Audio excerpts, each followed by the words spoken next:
السلام علیکم ناظرین، میرا نام حمزہ فاروق ہادی ہے۔ آپ دیکھ رہے ہیں میرا یوٹیوب چینل HFH بروز۔ آج ہم جس حوالے سے بات کریں گے وہ معاہدہ لوزان ہے۔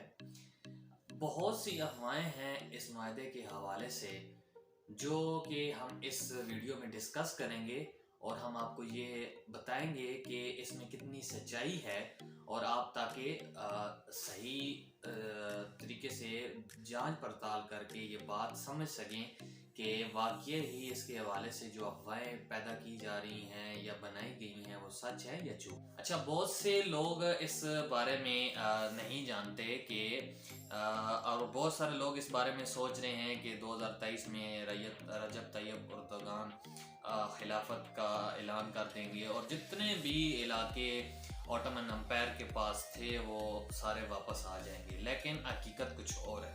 اگر آپ کو ایک مثال دی جائے اس سے آپ ایزیلی اس بات کو سمجھ جائیں گے کہ جب 1947 14 اگست کو پاکستان اور انڈیا وجود میں آئے تھے اور ہم نے برٹش امپائر سے آزادی لی تھی، تو اس کو 100 سال مکمل ہو جائیں گے 2047 میں۔ تو کیا ہم دوبارہ برٹش راج کے غلام بن جائیں گے؟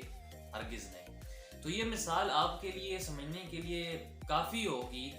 اسی طرح ترکی میں بھی 1923 میں جو معاہدہ ہوا تھا، جون جولائی اگست 2023 میں وہ معاہدہ 100 سال کا ہو جائے گا۔ جس طرح ہم 1947 میں آزاد ہوئے اور 2047 میں جا کے ہمارے 100 سال پورے ہو جائیں گے، اسی طرح ترکی کے بھی معاہدہ لوزان کے 100 سال پورے ہو جائیں گے۔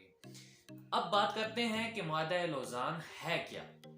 ناظرین، ہم اگر ہسٹری کی بات کریں تو 1914 اور 1918 کے درمیان جب ورلڈ وار شروع ہوئی تو جرمنی اور ترکی اور دیگر طاقتیں ایک طرف اور دوسری طرف فرانس، برطانیہ اور ان کے جو ساتھ چلنے والے تھے وہ علیحدہ تھے۔ اس جنگ میں جرمنی اور ترکی کو بہت بری شکست ہوئی، جس کی وجہ سے آٹومن امپائر کو بہت سارے علاقے جو ہے نا وہ چھوڑنے پڑے، جس میں بہت سارے علاقوں پہ برطانیہ اور فرانس نے قبضہ کر لیا۔ جب یہ جنگ اختتام ہوئی تو بہت سارے علاقے فرانس اور برطانیہ اور اس کے دیگر جو اس کے ساتھی تھے ان میں تقسیم ہو گئے۔ جب یہ تقسیم ہو گئے تو جو گریس ہے، ترکی کا جو نیبر میں کنٹری ہے، وہ اس وقت شیئر ہو گیا۔ اس نے بھی ترکی پہ چڑھائی شروع کر دی۔ جب ترکی پہ اس نے چڑھائی کی تو اس وقت ایک کمانڈر تھے جن کا نام بہت بار آپ نے سنا ہوگا، مصطفیٰ کمال، آتا ترک بھی ان کو کہا جاتا ہے۔ انہوں نے ستمبر 2021 میں گریس کی فوجیوں کو مار مار کے ترکی کی زمینوں سے نکال دیا۔ یہ دیکھ کر برطانیہ اور فرانس میدان میں آئے۔ انہوں نے آتا ترک کو معاہدے کی پیشکش کی جس کے تحت ترکی اپنی موجودہ زمین پہ ہی رہے گا، اس کے علاوہ وہ خلافت قائم نہیں رہے گی، خلافت ختم ہو جائے گی، اور اس کے بعد ترکی جو اس کی سرحدیں دی جائیں گی اس کے علاوہ وہ کہیں بھی آگے پیچھے زمین نہیں لے سکے گا۔ بات کریں کہ اس کو معاہدہ لوزان ہی کیوں کہا جاتا ہے۔ لوزان ایک سوئٹزرلینڈ کے شہر کا نام ہے۔ وہاں یہ معاہدہ ہوا، کافی دور چڑھے اس کے معاہدے کے، اس کے بعد آ کر یہ معاہدہ ہوا، اور جتنی بھی دنیا کی طاقتیں تھیں، برطانیہ، فرانس اور بہت سارے ایسے دیگر ممالک، انہوں نے ترکی کے موجودہ بارڈرز کو تسلیم کیا، اور اسی طرح ترکی نے بھی خلافت میں جو ان کے علاقے تھے وہ چھوڑ کر ان کو بھی ملک تسلیم کیا، اور ان کے زمین پہ کافی ملک بنے، اور ان ملکوں کو ترکی نے بعد میں تسلیم کر لیا۔ اس کے بعد اس طرح ہوا کہ خلافت کے جو خلیفہ تھے ان کو آتا ترک مصطفیٰ کمال نے قانون سازی کے ذریعے ان کو جلا وطن کر دیا اور خلافت کا مکمل خاتمہ ہو گیا۔ اس طرح برطانیہ، فرانس اور دیگر ممالک نے بھی موجودہ بارڈر تسلیم کر لیے ترکی کے۔ اسی طرح ترکی نے بھی ان کی بارڈرز کو تسلیم کیا اور کہا کہ ہم آپ کے بارڈر کا احترام کریں گے، آپ ہمارا بارڈر کا احترام کریں گے۔ اس طرح بہت بڑی جنگ اور نہ تھکا دینے والی جنگ سے چھٹکارا حاصل ہوا۔ اس جنگ میں جوان لوگ بھی کم ہو گئے تھے، اسلحہ بھی کم ہو گیا تھا، کسی کے پاس اب طاقت نہیں بچی تھی کہ اور لڑا جائے، اس لیے یہ معاہدہ کیا گیا تھا۔ کے خلیفہ عبد المجید ثانی کو ملک بدر کر دیا گیا اور وہ فرانس پیرس چلے گئے.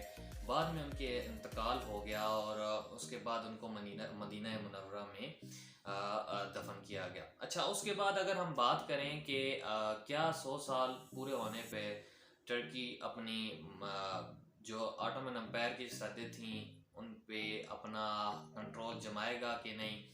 فار ایگزامپل بہت سارے ممالک ان کی حسرتوں میں آتے تھے. سعودی عربیہ میں حجاز المقدس، شام، یمن، عراق، آلدو، قطر، بحرین، کویت، عمان، یہ بہت ساری ایسے جگہیں ہیں جو ٹرکی کی آٹومن امپائر میں تھیں.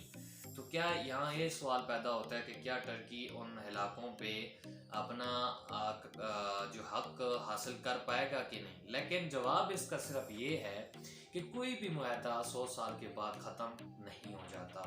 اسی طرح نہ ہی اس معاہدہ لوزان کسی شکل میں اس طرح کا کچھ. مختصر دوستو بات صرف یہی ہے کہ 100 سال پورے ہونے پر ہمیں نہیں لگتا کہ اس طرح کی اس دنیا میں ایک نئی دنیا میں اس طرح کا کوئی واقعہ پیش ہو. دیکھیں عرب تو اگر آپ ان کی ہسٹری اٹھا لیں، عرب ہمیشہ سے ہی ترکوں کے بہت ہی خلاف رہے ہیں. آلدو سینٹرل ایشیا میں بہت سارے ممالک جن میں پاکستان کی عوام، انڈیا میں مسلمانوں کی، بنگلہ دیش ہوگی، ملیشیا، انڈونیشیا اور جتنے بھی مسلمان ممالک ہیں ان کا تناؤ، ان کا جتنا بھی جس ممالک سے ہو، لیکن وہ ٹرکی کی طرف آگے دوڑے چلے جاتے ہیں. ان سے والہانہ محبت ہے ان کو. لیکن یہ کیا ہو سکتا ہے کہ عرب اپنے علاقے چھوڑ دیں؟ ہرگز نہیں. ہمیں اپنی رائے سے ضرور آگاہ کریں کہ آپ کیا سمجھتے ہیں، آپ کیا جانتے ہیں اس بارے میں، اور ہمیں آپ کمنٹ میں اپنی رائے ضرور دیں. اللہ حافظ.